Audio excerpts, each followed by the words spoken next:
What's up everybody, welcome back to the channel. Today I'm going to be doing the first step towards some power in my Subaru over here, and that is going to be with the Cobb AccessPort that I just barely got.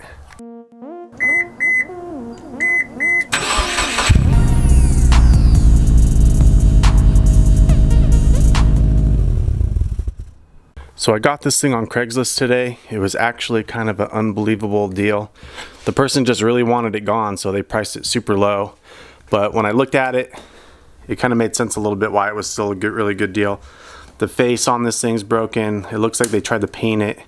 It really doesn't stay on that good. It falls off really easy. So I'm gonna end up buying a new face for this thing.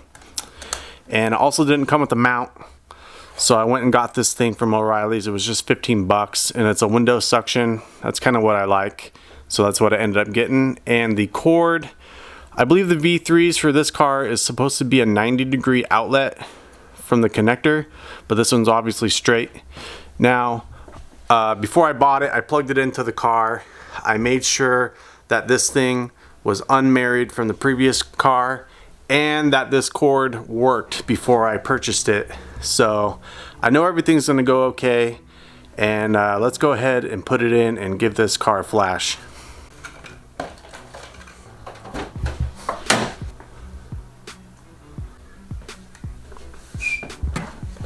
Okay, so first thing we're gonna do is take our OB cord and plug into the port underneath the steering column. If you have never done this before, this is the location where you will find it. There's a little notch cut out underneath the steering column. If you want to just feel for that notch, it should be right behind it. Now that we got our cord plugged in down below, now I'm going to take my cord and plug it into the AccessPort itself. And now you can see the loading screen is coming up.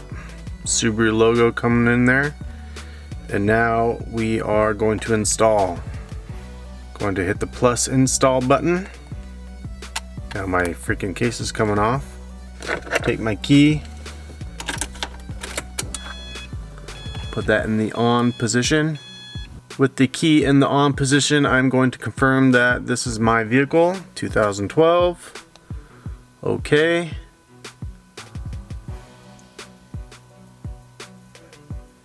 Now I will pick which map I want. And these are all maps that were already on here. I am just going to pick a map that is very basic, and that is the Stage 1 91 octane. Battery charger recommended. And now it is flashing.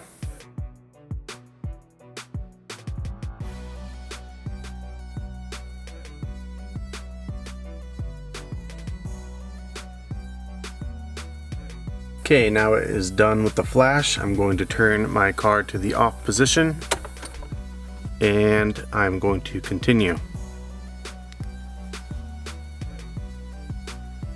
Now that that's done, I'm going back to the on position and hit continue one more time.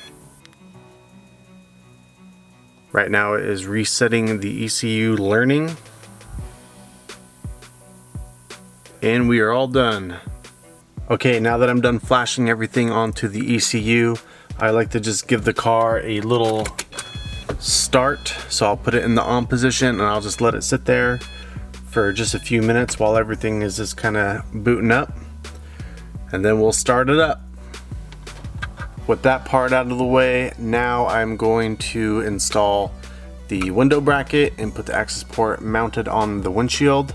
I got this thing taken out of the box and kind of pre-assembled it. It's got a sticky back so that when you stick it to your windshield and you clamp it down with this little lever right here, it locks it on the windshield really good. I am going to test it out, make sure this sticks good. As you can see, it sticks right in the middle of the AccessPort and it mounts pretty good. This actually has quite a bit of force to be able to take this off. So I feel like it's gonna be pretty sturdy on that windshield. So here's the AccessPort mounted to the window with this particular bracket that I got.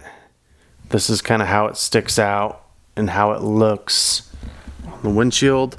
It sticks out a little bit of ways, so I might end up just sliding it down, unmounting it and sliding it down a little bit more.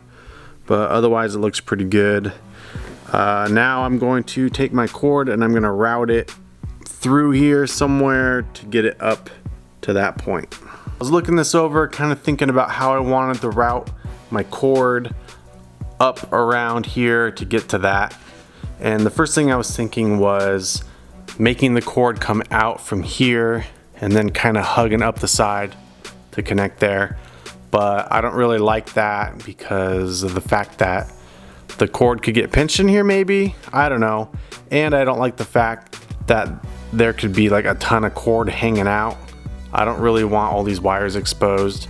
So I think what I'm going to try is plugging it in, feeding it up the back, taking this cover off, and then seeing if I can make it like come out of here and then kind of squeeze through this and then have a service loop up to the access port right here.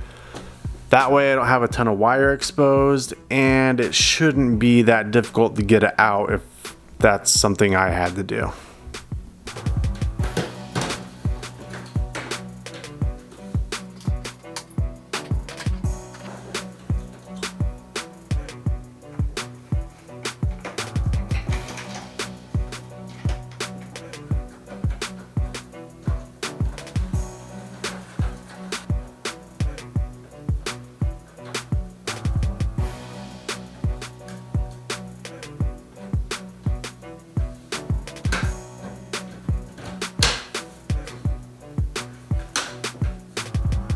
So I'm all done routing all the cords. It was super easy and it actually fit really nice right here. If you can get up close in there, you can see that this cord actually slips in and out of there very easily. So if you need to make any adjustments to the length of your cord, that's pretty easy. The other thing I was worried about getting in the car here was it pinching on the door. So I got in, give it a close, and as you can see, this is like the exact width of the cord. So I know there's gonna be no pinching going on there. I've got a nice loop going here up to my access port, so if I need to grab it, I can, and then I can pull the cord out a little bit if I need to get it closer to me. All right, everybody, that's gonna be it today. I just wanted to get that quick install of my access port. I'm super pumped that I was able to buy it locally and not have to go through Cobb because it saved me a ton of money. Now, I can start buying performance parts. I can start tuning because I got that engine management control that I've been needing to kind of take the car to the next level. So anyways, give me a thumbs up. Please consider hitting the subscribe button and we will see you in the next one.